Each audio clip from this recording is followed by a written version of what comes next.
Going live. Hello, everyone. This is Scratch and Jack, your host for the Sunday. Let me start that over again. Hello, everyone. This is Scratch and Jack, your host for the Amazing Scale Modelers. Let me start over again. Never mind.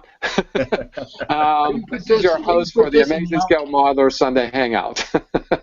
And Amazing Scale Modelers is a Google Plus community of scale modelers of all shapes and sizes, interests, genres, and skill levels who like to share their tips and tricks with one another, learn more about their craft, and perhaps even to celebrate one another's scale modeling achievements. Amazing Scale Modelers is perhaps the fastest and the largest growing community on Google Plus, I have to say.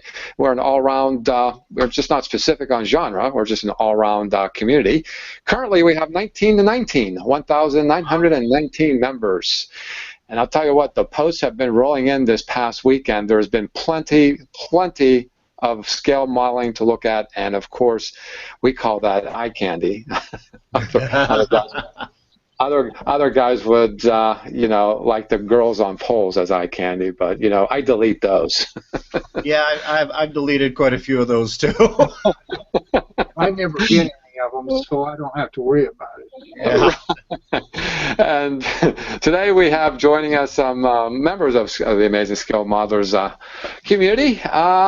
And you know what? I'd like for other people to chime in and just go to my page on Google Plus, chime in if you want to join in. I invited a whole bunch of people, but these two guys showed up. So let's talk to Jay. I haven't seen you in a bit, Jay. How you doing? I am doing okay. Yeah, I wasn't going to miss today because that would be 3 in a row, and that would just be bad luck. So I missed the first one. A month and a half ago because I was busy, and then I missed the last one because I was sick, and I'm doing better, but I've had a lung problem with what do you call it, bronchitis and such.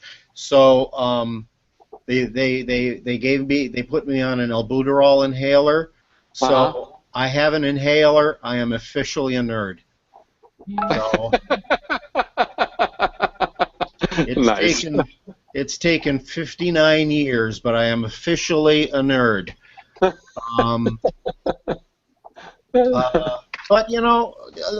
things are going well. I'm doing better. I've been getting a lot of electronic parts to work with, and in the next hangout I'll show some of the things because nice. They're really nice. So, but yeah, life is good, and All right. Very nice. Well, it's good to see you. Yeah. When you disappear like that. I missed everybody. I really did. Well, I can speak for other people when I say this. We missed you too, and it's good to know that you're doing well, and yeah, getting back into the swing of things. And we'll be looking forward to seeing what you got to offer. Whatever. Yeah. It's up to you. Just take it easy. That's why I model, is just to take it easy. So how you doing, Mike? I'm doing okay. Good. Which Mike are you talking to? Me or to you? To the rabbi. I'm sorry, to Mike Bassford. Maybe you were talking to Mike Morgan. No, he's just his hand doesn't talk. Oh. He doesn't do sign language. I'm doing all right, I guess. I've been pretty sick, but I've got a pinched radial nerve in my arm. Oh dear. Oh dear. Yeah, it's pick up things and drop them. Yeah, it's because I can't feel them. But I managed to get some work done. I don't know. Some work done? You don't know? Well, I've been plugging away on this. It's been a real fight. Oh yes. It's a massive fight. There's a lot of aggravating things about it. It's a great model. It's one of the best models they've ever built, but it's not so much fun to paint. Is the same way that Bob Busking make the same one? I think so. Yeah. What is that you're building? What is it called? It's a 1957 Ford Del Rey ranch wagon. It's No, a two-door station wagon. I don't think his is that one. No, his is not that. Maybe he did. Maybe I just got this. Huh? Ford. Oh yes. Oh, nice. 57. It's a two-door with a post. Uh-huh. What do they call the damn thing? They call it a Ford Custom, but it isn't because they didn't come out with them. And then I also picked up Monogram's 57 Thunderbird. Oh. Nice. Or 56, Nice. 56 Thunderbird. Nice. And, it's a fairly decent. The Thunderbird is an ancient kit, but it's a fairly decent kit. I'm hoping that the now if they've done the Ford Ranchero and the Ranch Wagon, I'm hoping they'll do a Ranchero. Monogram did, or Revell did do a Ranchero, but it was a crap kit. It's like 30 years old, 30 years or more. And it was a bad kit. So if they do one in the style that they're doing these now, it would be really a nice kit to have. Well, you know, pulling out all those kits, you just reminded me, I owe you this. It's a funky box. I haven't found a box yet to put it in, but I'm going to be sending this to you. Oh, cool. So, you know, this is the Apollo 11 recovery vessel. I do believe it has a little miniature helicopter and the little capsule too, so might be able to want to do a diorama. And maybe you can get diorama from Phil. He does water so well. I just was reading about doing water and waves. That pink foam for insulation. You know, the guy took electric knife to it and chopped a bunch of waves in it, and then he figured out how to put white caps on them and stuff like that. It's very interesting. And like Phil's, it has a hole in the water. You have to put a ship in there. Yeah. Yep. But I was just reading about that in a modeling magazine. It's a hell of a lot easier than what we used to have to do, which was, keep adding plaster of Paris and trying to shape it. Yeah. Hi, Scott. You have sound, Scott? How you doing, Scott? Not too bad. How are you? I'm doing very well, thank you. I got to admit, this is the first time I've seen you, other than in pictures. Yeah, that's right. You know what? You weren't on here the time I was on here. Somebody was subbing for you at the time, I believe. That would have been a while ago. That would have been Liam in probably August because I was on vacation. I was thinking more like vacation. What's that? I don't know. It's been a while. Okay. All right. Oh, yeah. What is vacation? I don't know what that is. Anyway, what are you doing, Scott? What are you building? I'm always on vacation. I am working on the Reliant. USS Reliant. Is it the repop kit or is it the original kit? This is the original. Oh, okay. And how are you fixing the flaw in it? I made this smart aleck comment about how guys were investing in these the clear chiller tubes, the grills, and then they're cutting out the old ones, and then after they do all that work, they've got to go in behind and put some a filter diffuser. And I thought, why don't I just sand the material that's already in there thinner than what it originally is? Yeah. And then mask it off, and let me grab a flashlight, I'll show you. Hang on. See, Scott has it right. He has his workbench in the kitchen. I don't have any right now, but as you can see, there's plenty of light that comes through. Oh, yes. Oh, yes. And even if I put, a light layer of paint in there, it's not going to kill that. Yeah. Uh-huh. It's kind of weird because the engines in the movie, the engines were never shown lighted.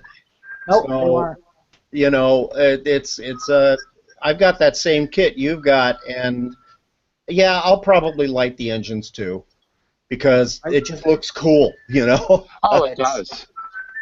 I've seen guys do them just the insides or both. What do you plan on doing? Both sides or just the inside? Probably probably both, because the look of that inside, you know, light inside is interesting. You know, the Enterprise B or the Excelsior, which is they're redoing the Excelsior, and it's not the original kit; it's a new kit. A lot of people are going to light the engines in that, and those engines did not light. Nope. Yeah, look at the movies and stuff. The Excelsior and the Enterprise B, those engines did not light up. So you know, that's how I'm going to build that. But when they made the Enterprise B model kit, what they did was they carved into the original Excelsior molds, and so the original Excelsior couldn't be made anymore. Finally, they are making a whole new kit, and from what I've seen, it's going to be, you know, really nice. So. I think that would be. I don't have one here. I think that is AMT. So I don't believe they're going to change the scale, are they? No, it's going to be the same scale, but it's scale. Yeah, but it's going to be it's going to be just a nice kit, a better kit than the Excelsior was. I would be fond of a 350 kit myself. So I would love a 350 Excelsior. I just don't know where the hell I'm going to put it. But yeah, it'll be about 44, 45 inches long. So okay, go ahead, Scott. I've got the windows. I don't know if anybody's running the same problem I have with these windows on this thing, but they are the plastic is crumbly. Mm-hmm. Oh yes. When you're doing these windows to drill them out, the material just kind of falls out. And yeah. It's a battle trying to keep it, you know, square or round or whatever you're trying to do, because it just tries to get bigger and bigger as you're doing it. It's like, whoa, stop now. Or like almost like a furry type stuff coming off it. Yeah. Really weird. You know, you're going to have to make the saucer section thicker. You gotta elevate the top from the bottom by almost a millimeter, and that will make it closer to accurate. And I did build one like that, but I did not make it a Reliant. I made it a Lantry, so it didn't have the the roll bar, as they call it. Mm-hmm. But I hate the paint on it. That's why I didn't. I'm not going to show it. That was before I was careful with my paint. Before I thinned my paint, that I should say. But yeah, I mean, that's the biggest flaw with that original kit, is that the saucer section isn't thick enough. And they did fix it in the repop, but shouldn't be that the repop is hard to find. Yeah. Scott, no kidding. I was going to ask you, how are you making your actual windows? I know you're drilling them out. Are you filling them with the transparent dental acrylic or what? I was thinking of the canopy glue. Yeah, canopy glue will work. That's what I was going to ask you guys. What you thought of the canopy glue? Definitely, canopy glue. Yeah. Okay. That's kind of what I was thinking of going with, but that's what's nice about having. That's what's nice about getting on here, so you can talk to people about what you're doing, and sharing our ideas. For me, it's all about saving a buck. You know, if I can save a few dollars here and there, it's like these little lights that they had out around Christmas time. You guys have probably seen these. Oh yeah. They got the little packages of lights. They got, you know, they're on the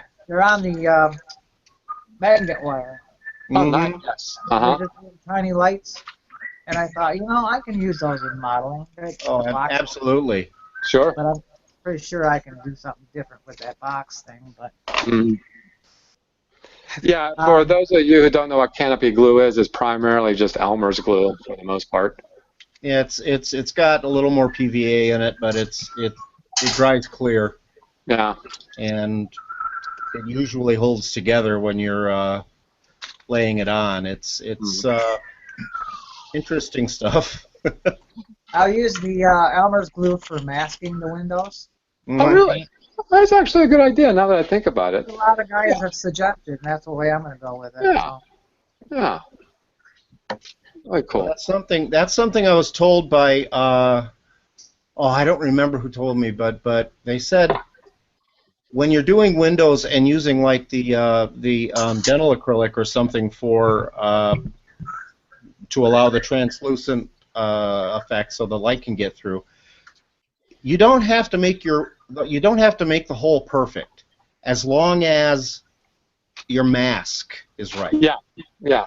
That's right. Know, that's that. You know, the little piece of masking tape or whatever you use, as long as that's right, it'll look right when it's done. Yeah. Well, I thought too at the end when I'm done, I could go around the window frames if I need to and touch them up with paint. Yeah. Yeah.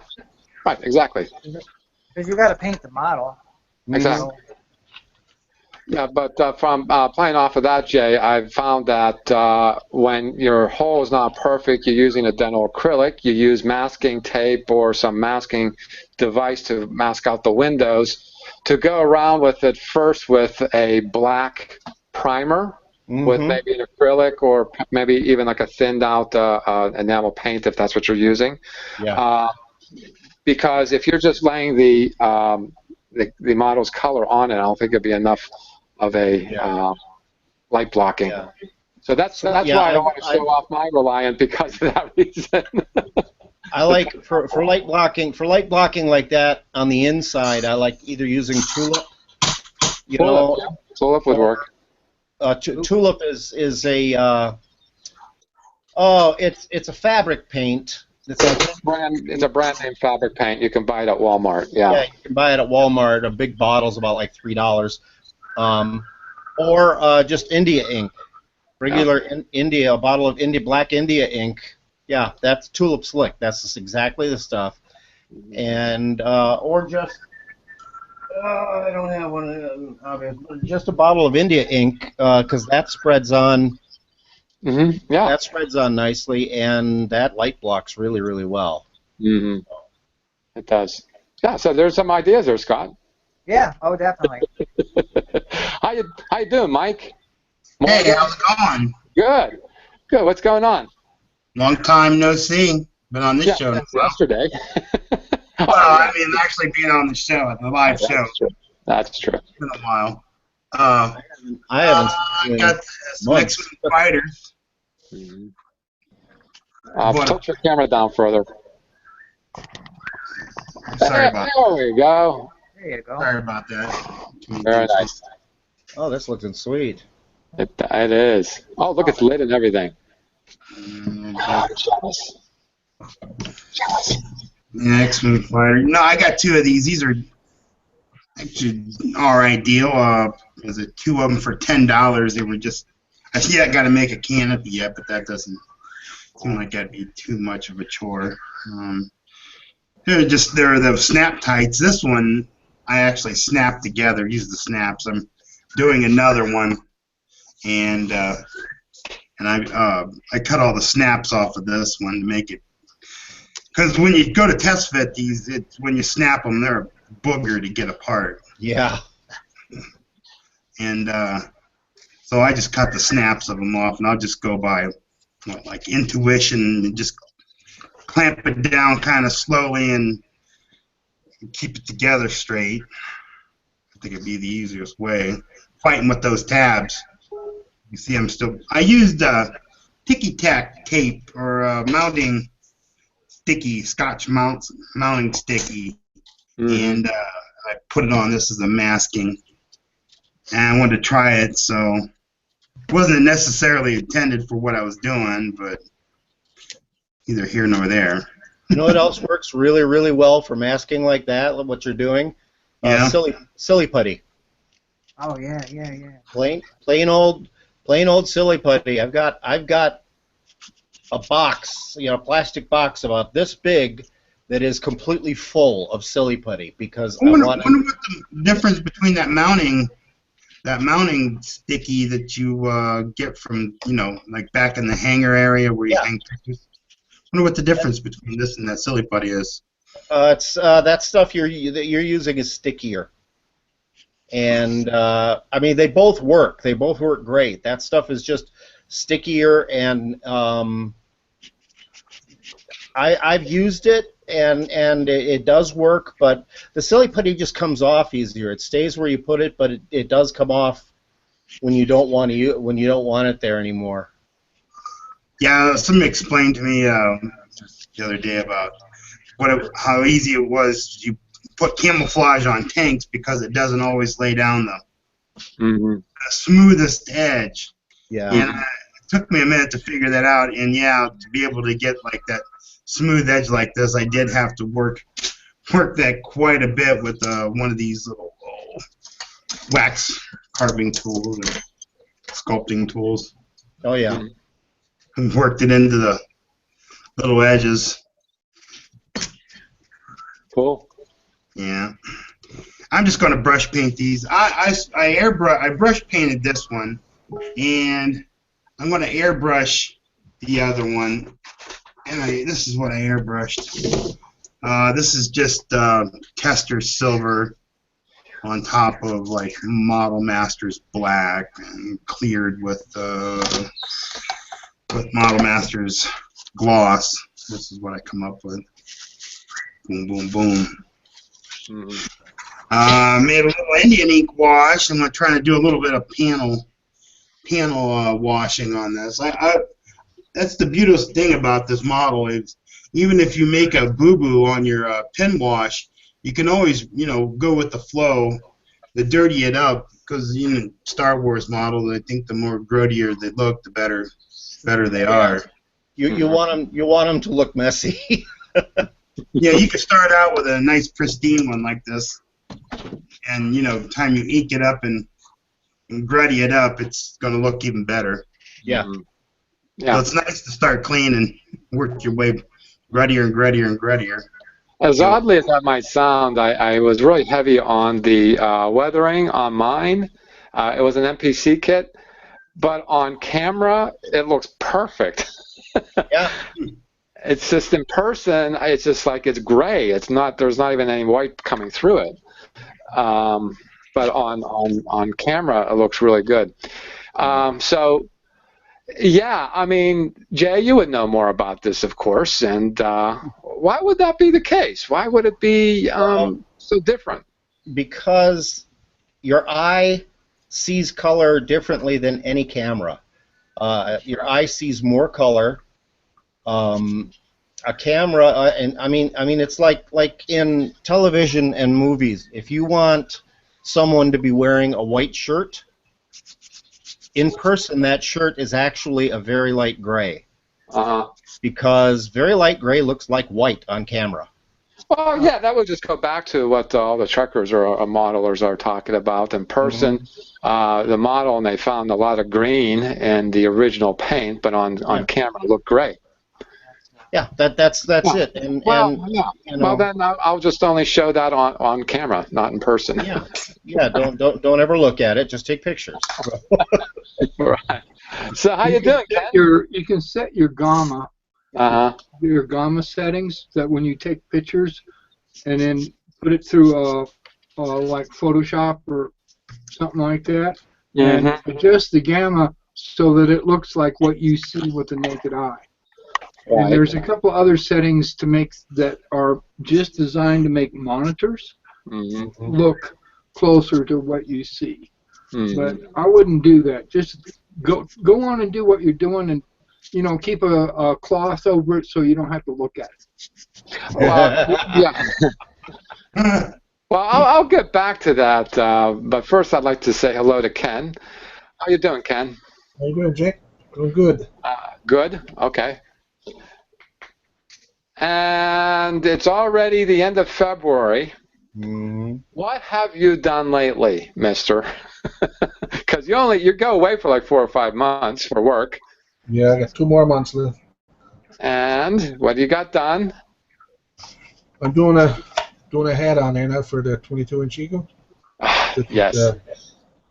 flat nuclear waste container carrier, and I made that for it too. Mm-hmm. That's the one that. Did you watch the Across the Pond yesterday? Yeah. Yeah, we talked a lot about your eagle too, or your eagle diorama, and you're making a bigger one now. Is that right? I'm doing a 43-inch eagle for Larson Design. Oh, okay, okay, Are you talking? okay. Because I don't know. I think we talked about it. It sounded like you were making another landing platform, like you did for the current model kit. Yeah, I'm doing one for the 22-inch eagle. Yeah. Wow. It's not the same one that you showed last night. It's a different one. Mm-hmm. It's the one from the episode The Exiles. I don't know if you've seen that. Yeah, let's see if I can bring this up with my computer's awful slow. Can you screen share pictures of what you're doing, or do you have any pictures of what you're doing? I don't think I got any pictures of that one on there yet. Okay. All right. It just wants to spin around. Okay. Let's see. Close that. Close that. I think. See, so many people have been posting. It pushed everything down the list here. But it's great to just scroll through and look at what you want to look at. All right. Should be able to type in a couple Here of it letters is. of a keyword. And get to it. Well, yeah. Well, that sounds good on paper. Yeah, but you know, Chrome ain't gonna allow you to do that. I'm almost there, I think. I bet those guys with those Macs can do it. They can do anything on an Apple. Not anything. That's not true. I can't break into it. I don't know. I've been told they can do anything.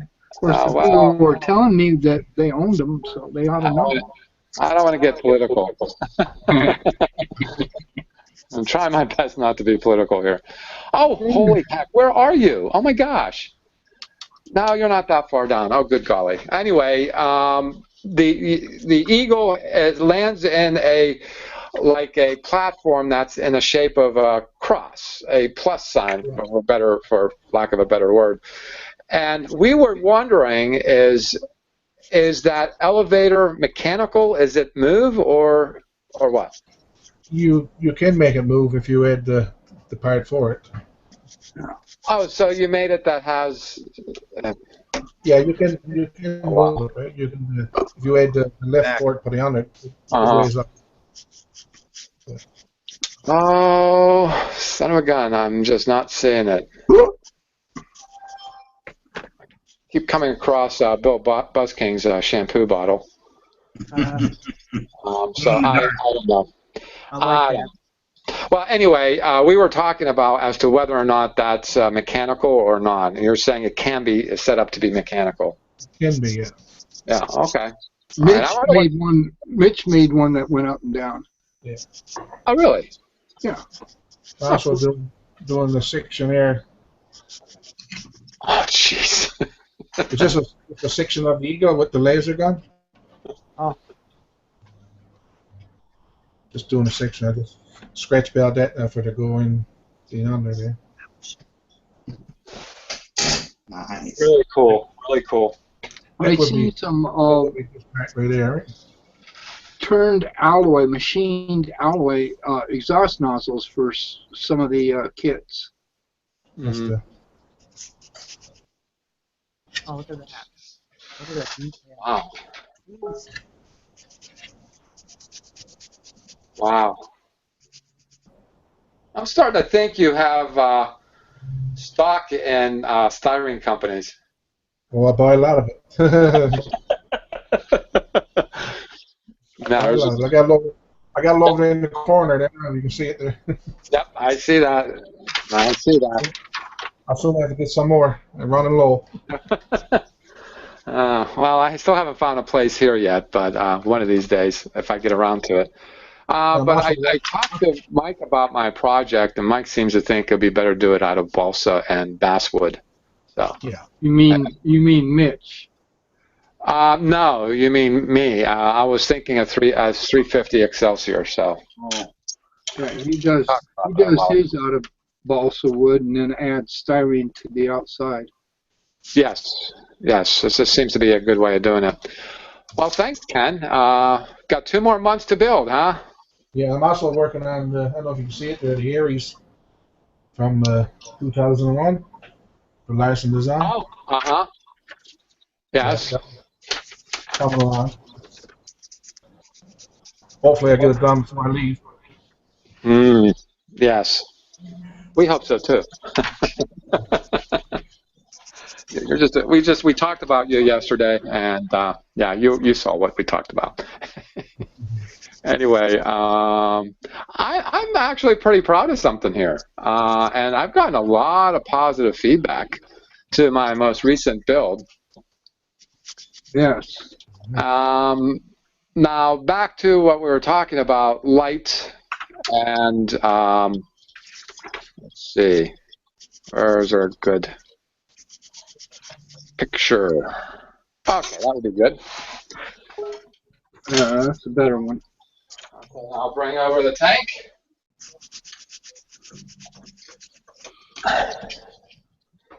All right, take a nice look at that.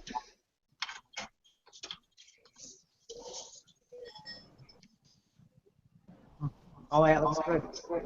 It's very different. It's very different. It's very nice. I think though the photographs are much cleaner. Let's see. Go back. That's what it looks more like in person. And it was a sunny day today, and I think pictures look better in sunlight anyway. What do you think? Yes, that's an excellent picture. That's an iPhone. I don't use it. I have a camera, an older one, but I don't have the power pack to it, and I can't use it. Anyway, but this is my recent build. This is the out of my comfort zone. And looking at the photos, I'm seeing some flaws, such as I need some dirt inside the wheels here. Yeah. Some weathering inside there. But currently, I am working on my second out of my comfort zone. I just can't do one. I'm doing this. Oh, nice. Outstanding. And I am surprised when I took a glance at the parts, how few parts there are. There's only like 3 or 4 sprues. And this is the biggest sprue right here. But then I started following the instructions. It's like, oh, this is going to be hard. This is going to be hard. But so far, I have painted the chain. Come on, work with me here. Got it. Uh, Yeah. Doesn't like your hand. Trying. Oh well, I just painted that part and a metallic gray part too. I'm experimenting with metallic grays right now. I think I'm okay with it, but it's a little too light because I have a motorcycle that has like the polished aluminum look, and it's light, but not as light as this is. But we'll figure it out. But that's what I'm working on now. Well, on your real 1-to-1 scale bike, yeah, that's got a plastic coating on it, a polymer coating. It looks like a polymer coating. It was more it's in my Honda than it's on a Kawasaki. So it's a clear powder coat that's been heated in an oven. That's why it's really nice. Oh, well, I think I'm going to stick with it because the instructions aren't very helpful. They just say metallic gray, and they'll tell you it's kind of a shade. But then again, even if they said like light or medium, I think it's open to interpretation as to what that would be. Yeah. And they don't It have didn't come with a color call-out sheet chart? Actually, yes, they do. Maybe it'll focus this time. It's right there, but it has no international codes on it. Yeah, there's X's. Those X's mean it's Tamiya paint. Oh, really? So the color they're calling you to get is the Tamiya paint. No, I'm going to be using Spanish paints on this, not Japanese. So. Oh. Well, that's why it's not crossed over. You can cross those on the internet. That X whatever number for the gray, metallic gray, Right. you can cross that on the internet. Oh. You want to say something, Scott? Yeah, is that Vallejo you're talking about? Yes. Paint? Yes. Yeah. How do you like that? Is that good paint? I really like it, but I think with any other paint, every paint has its own characteristics and quirks about them. The thing about Vallejo is particularly the primer needs to be thinned way down. Okay. I thin it way down. It's probably 1 part 5 primer, 5 and 1 part thinner, maybe even more thinner. But this particular this was a gray, like a metallic gray plastic, and I primed it gray, light gray. It looks white on screen, but this is a very light gray. And as I was telling Jay that I throw a coat on there, and when the gloss goes away, put another one right away. I keep doing that until I get nice even coverage. But if I would have not thinned it, it would have had a texture to it. Oh. And the paint itself, I found the airbrush paint better to paint brush paint than the brush paint. Yeah, I thin both of them, whichever for. And if I use a brush, then I just have to do it 2 or 3 times. Right. I'd rather be thin and not glob up.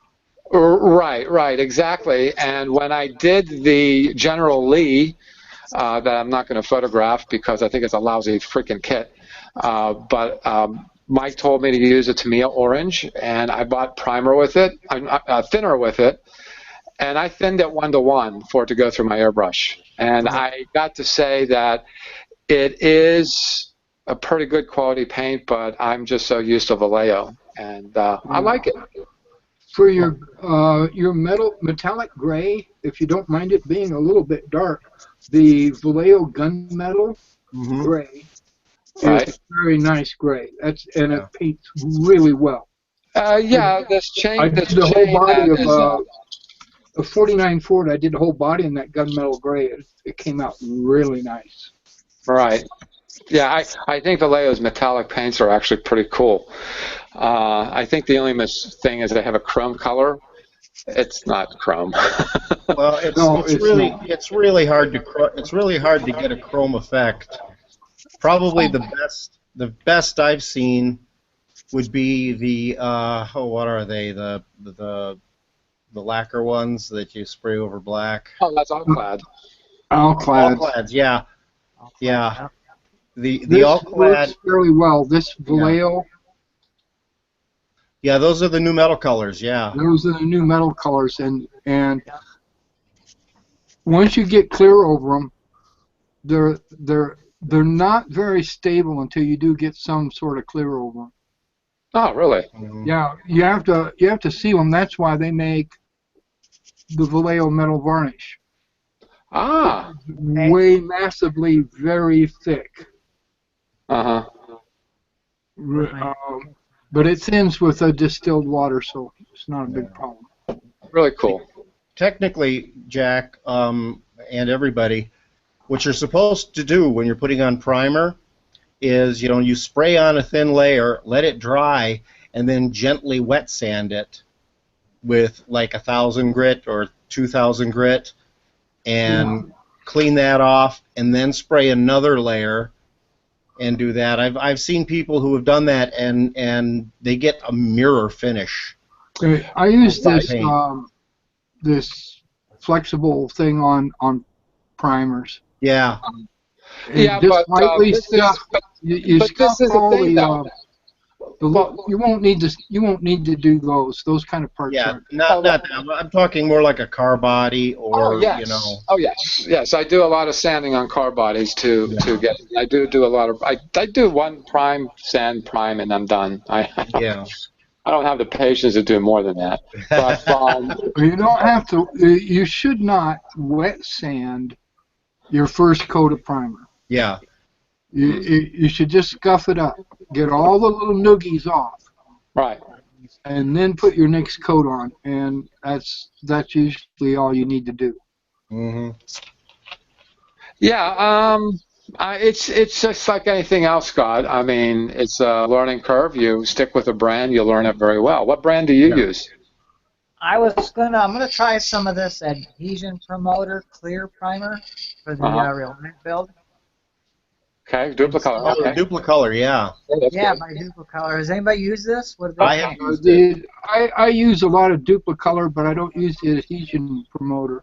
I use the Duplicolor primer, and then if I need a sandable primer, I use a Duplicolor sandable primer. Mm-hmm. The only thing I have against sandable primer is it seems like it's heavier and you lose details.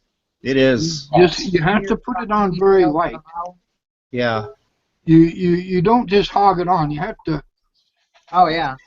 I've been using spray cans, rattle cans for a lot of years, and you get used to just you got to move quick, very quickly. That's the same movement, and then you got to stop and let that dry, let it flash out. Well, this is Duplicolor, the primer. There you go. And it just filled in all the. It's not good. It's worse in person. Yeah. This is the Enterprise, or the Enterprise seat. And as my friends earlier, before coming on the air, told me that I could put this in purple power and get rid of it. Yes. Yeah, that stuff works great. I use that. It's saved my bacon a few times. Yeah. If you fail to prime, some paints won't come off the plastic in the purple powder. But if it's primed, it'll flat come off.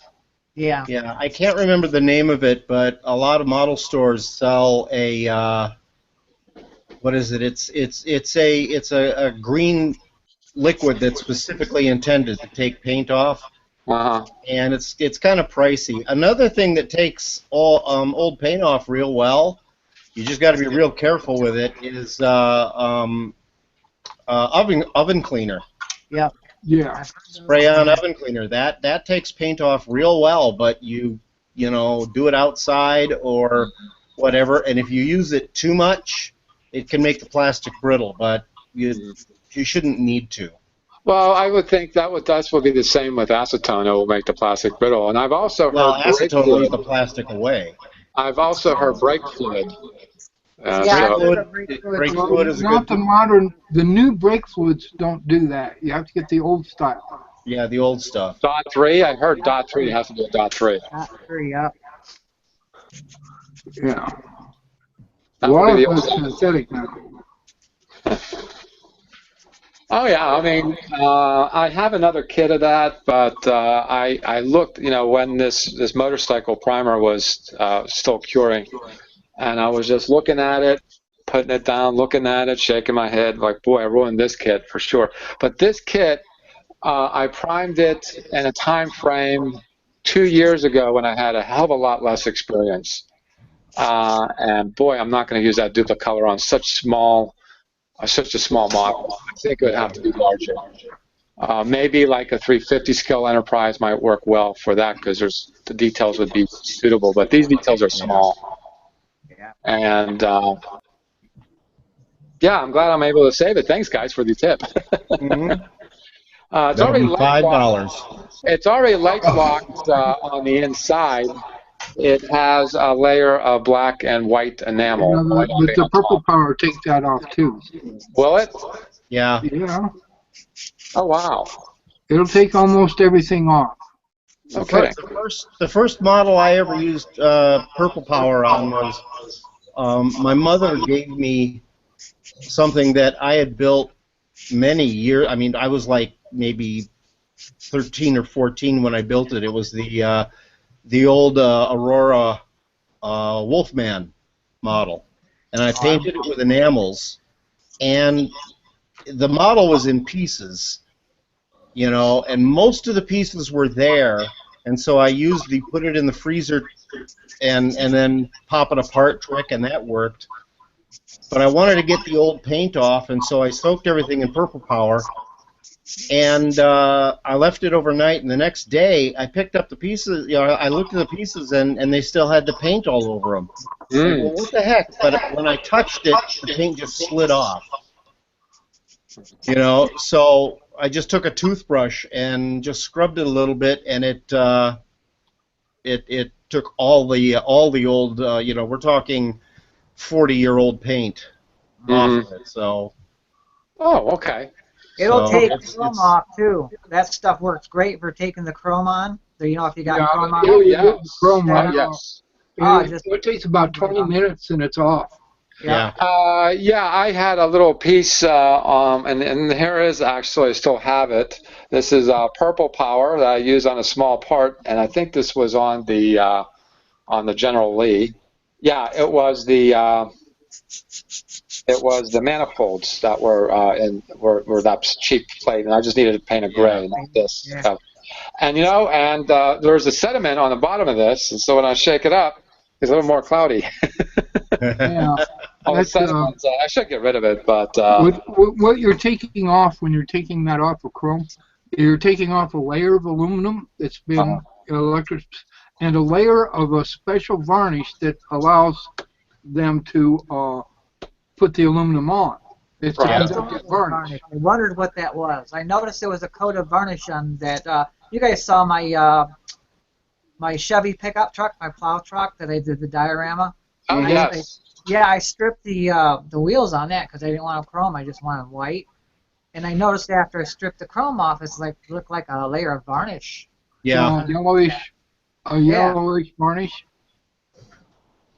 I always use if I want to take the chrome off of model pieces, I just use bleach. Regular chlorine bleach. I just pour some in a little container, put the pieces in. Take the varnish off underneath too. It takes off. It takes off. I was gonna say, what do you use to get the varnish off? Because I didn't. I painted right over them. Of course, it was just white. Yeah. So Well, you know, I gotta say, Scott, that diorama was so realistic. Mm-hmm. I actually caught a cold and the flu and bronchitis. Maybe that's what made me sick too. We'll blame him. It was very realistic, and what I thought was very clever, and it took me a while to figure it out, is there was one shot where it's actually looking out the window with the snowy weather outside, and it all looks really real. And if I only had that picture to share, I did share it, and about 3 weeks ago, maybe about 3 shows ago. That would make about probably beginning of January. I had showed that on air. And shortly thereafter, I got the cold, the flu, and the bronchitis. yeah, we So definitely did I. never did snow. I don't know if the two are connected, but it was that realistic. Anyway, you know, I got to tell you guys, ever since the name change, there have been modelers that have found us. Yeah. And I think the name change was a good thing, but I didn't expect that to happen. And I have to say, I don't know if you guys been paying attention, but the posts have been both plentiful and filled with quality. Have you guys noticed that? Yeah. I love seeing other people's work, and the quality of it is just amazing. You know? I have to say the quality that people have been posting. I'm trying to find one. You know what? I did share something yesterday, and I was going to share it today too. I think it's a progress shot that I showed yesterday on the Across the Pond. It was Mark Dunmore's Wild House Models hover bike. Oh yeah. Now I thought it looked a little clean yesterday, and now I can see why I thought it was a little clean. He's gotten some weathering on it. Yeah. This is a model company who is a sponsor of the community, Loud House, Neil Wooding's company in the UK. His entirely reinvented universe has been fascinating to watch, of all the things that he's been coming out with. This is one of them. Look at that. Look at that. Oh, that is beautiful. That looks nice. Yep. I've been kind of watching his work, and it looks great. I think he's got some stippling going there. I think that's the technique's name, stippling. Oh, yep. And just as it sounds, it's these little dots around the seams there. I did the saw method on the pickup, the rust around the fenders, and I was really impressed on how that came out. It really looked nice, and on the hood too. I mean, I wanted it to look like it'd been sitting under trees for a long time. Trees, I mean oak trees, will just mess up the paint job good, and that's what I want it to look like. Like a good old nasty plow truck that's been sitting under the pine, the oak trees in the summer. So, well, it's yeah, a beautiful diorama. It really is. And also, there have been somebody posting a film, video. Must be a GoPro camera on top of a model train. Oh, you can get trains with cameras in them. Yeah. Oh, really? Yes. Oh, really? Lionel started that. There's a camera inside of a lot of their locomotives. When I was part of the festival of trains, we used to run a train with a camera, and it was pretty cool. That's how I got into dioramas for models. Is I worked for our local town does a Christmas, train setup. It was a big part of that. At the time I got involved in it, it was a fundraiser for the local opera house, the city opera house. And so I got on board with that, and I did the end scale with another guy. It was just two of us. And was it O-gauge guys were the ones with the Lionel that would run the cameras on the trains. Really cool. O-gauge is pretty, N gauge is very small. Yeah. Yeah. People said I don't see. I can't do it now. N gauge is too hard. I can't do it anymore either. I quit. That's what I did. I did N scale. Yeah. I absolutely love trains, but I refuse to get into scale model trains because I already have enough things that are sucking my life away. And it's expensive. It really is. Yep. Oh, and you never have enough room. I mean, come on, Yeah, you got to keep up. You got to keep up the mortgage too. You can't spend all your money on it. You got to keep up the mortgage where it sits. But I was going to do this, but I didn't. Ended up not having the time to do it. We do have a scale railroading club, and they do have a building. This scale modeling club has been around since the turn of the century. We're talking about the 1900s. We're not talking about the 2000s. And they have a long history. There's a good portion of history they didn't even have a place to put up any permanent display. But I would encourage everybody to check the internet to see the local places. I am sure they're everywhere. And it's quite a sight to see. In fact, if you were to go to YouTube, there's a German in Hanover, I think it's in Hanover, Germany, that has what I think is called Wonderland, I think. I'm not even sure. Wonderland. It's beautiful. It's huge. And they have a scale airport with planes taking off, even. Isn't that great? That's so great. Yeah, they have the, I think it's the Frankfurt airport that they have in scale, and with airplanes actually taking off. Really cool stuff. Just check out your local listings on the internet and support them, because that's actually pretty cool. They have a virtual where you can get in and you can turn around and see the village that way, the whole layout. You can just scan around. I don't remember what the name of the website is, or I ran into it by accident one day. I'm like, this is even better than the other website. Yeah. We have another truck here, which deserves some notice. Yeah. Boy, I like these highly pixelated pictures. Wow. Again, not over the top like I do. Subtle works good. And this is probably a hairspray technique right here on the fender. Looks like it, yeah. Yeah. Really nicely done. It looks good. They did a good job. Very good job. Thanks, Jeff, for sharing that too. That's only one picture you posted. Post more pictures, more. Yeah. People should submit more than one picture of your work. At least 4 or in the 5. same post, in one post, not. Well, 15 Dawn hasn't posted in a while. Poor Dawn. Different stages too helps. If people can, take pictures along as they go along, like I'm doing here with this Reliant, and just put them in. I know, Keep a record. Everybody's been tank crazy. Here's another tank by Steve. He too put up a diorama. This would be, I think this is this is a Russian tank. Yeah. No, it's an American tank. It's got a star on it. Not sure. Sherman tank, perhaps? Don't know. No, those fenders look like a British tank. Okay. But if you look at the words, if you look on the back of the turret there along the side, it looks like acrylic, huh? I can't zoom in. Well, it looks to me like it's Russian lettering. Looking closely at it, it's hard to tell. But Russian, perhaps, yep. But I don't know if they use a star like that. I thought Americans used it. Anything to keep anybody from shooting you. I don't know. Yeah, here's a nice diorama setup. And you know what? That was the thing that was out of my comfort zone, too, is doing a diorama like that.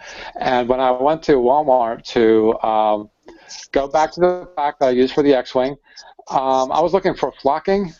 They didn't have any, and I come across this flower arrangement, 4-foot section for floral wire and posts and sticks and stuff. And they had this really cool stuff. It's called sheet moss. Oh yeah. There you go. Yeah. Sheet moss. This is what's on that plaque, and I tore off a couple of chunks, and Elmore glued it on, and went out to the back alley and got a couple of stones. And that's all that was. Yeah, and one who encouraged me, and miss you. I know you're entertaining your sister on her birthday. James, you encouraged me to do that, and thank you for that encouragement, because I'm really pleased with it. Boy, this is what the community is about, is that we egg each other on like that. Okay, what else? I mean, there's just been so much this past 2 weeks on the community. It's hard to, share everything that's on there. Just want to show some stuff here. Oh, heck. Oh, Murphy Peoples. This is what caught my eye, too. He did a TOS, the original series Enterprise. And I have to say, the paint, I always look at paint. I'm all about paint these days. This has to be the most evenly painted model I've seen. Yeah. Murphy's a good guy, he really is. And it's lit. Really? Yeah, I was studying that. I think I put a lot of pluses on that. There I am, plus. I really appreciate. Look at that. Look at the shading. Yep. It's a nice model. It's a very nice model. What scale that is? That's 350. That's the 350 kit. Yeah, he really fixed it up. Yeah, that was, he says, TOS 350. Yep. Again, he did a video too, but videos are hard to share. But I did look at it too, and it's just beautiful. Beautiful. Yeah, he scribed or penciled his own lines on that thing too. It's not Mm-hmm. Phil has come. He's come back from his job, and he was on the across the pond yesterday. And it's good to have him back. He's a good modeler too, and he just got into. I think he has a size issue. I really do. Oh, yes. What was that? I missed it. He apparently has very deep pockets too. Yes. This is probably, I would say, already 4 figures. I would say. No, it's a metal. It's a metal model. And I heard $800. What's that? $899. I think that one was. $899. Okay. Oh, I think. $1,000. Well, I did it. Could not resist. I think I could. Any model that goes over 4 feet just has me in my has to have me in my stash here.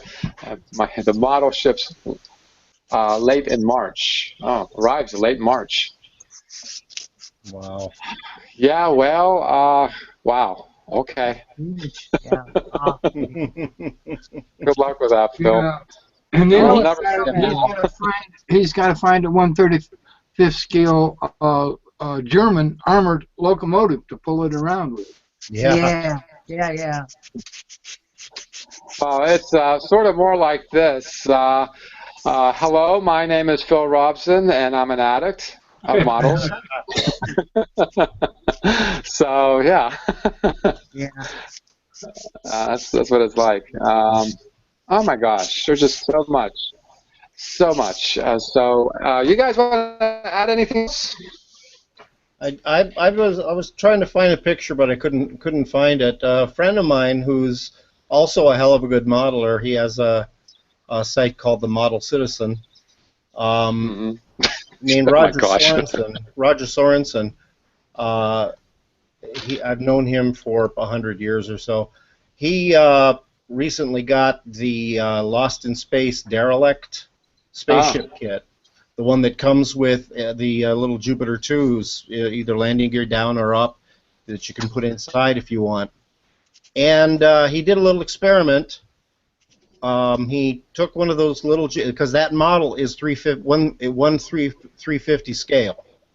So he took one of the little Jupiter 2s, and he brought it over to his 350 scale Enterprise and discovered the Jupiter 2 will not fit into the hangar bay of the 350 Enterprise. So consequently, there are that's going to piss off a lot of fan people who like to write stories.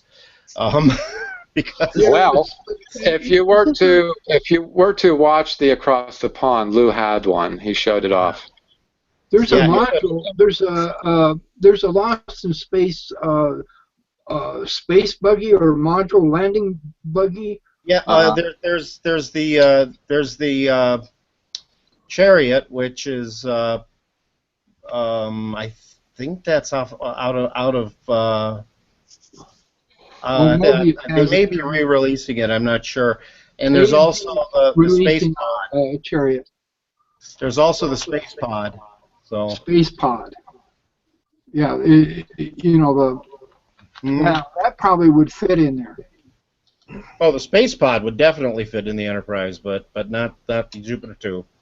Not that it means anything. I just thought that because he had a picture, but I couldn't find the damn picture. So the story is missing a little bit without the picture. I don't know. Irwin Allen and Roddenberry, that's not a match made in heaven. That's certainly not. Yeah. Anyhow, that's our show, and we murdered another hour, so we're not going to be arrested for it, of course, because it's only an hour. And if you are first time joining us and want to see more of the past, I mentioned it just yesterday we had the Across the Pond. Lots of wealth of information and eye candy too to share. So just go to my channel, Google Plus channel, not Google Plus, YouTube channel at Scratch and Jack. You can thumbs up, like it, and even subscribe. If it's a thumbs down, shows you the kind of person you are. And thanks for joining us. In 2 weeks, we're going to have another Across the Pond as well as a Sunday Hangout. Thanks, everyone, for joining us. Good night and happy modeling.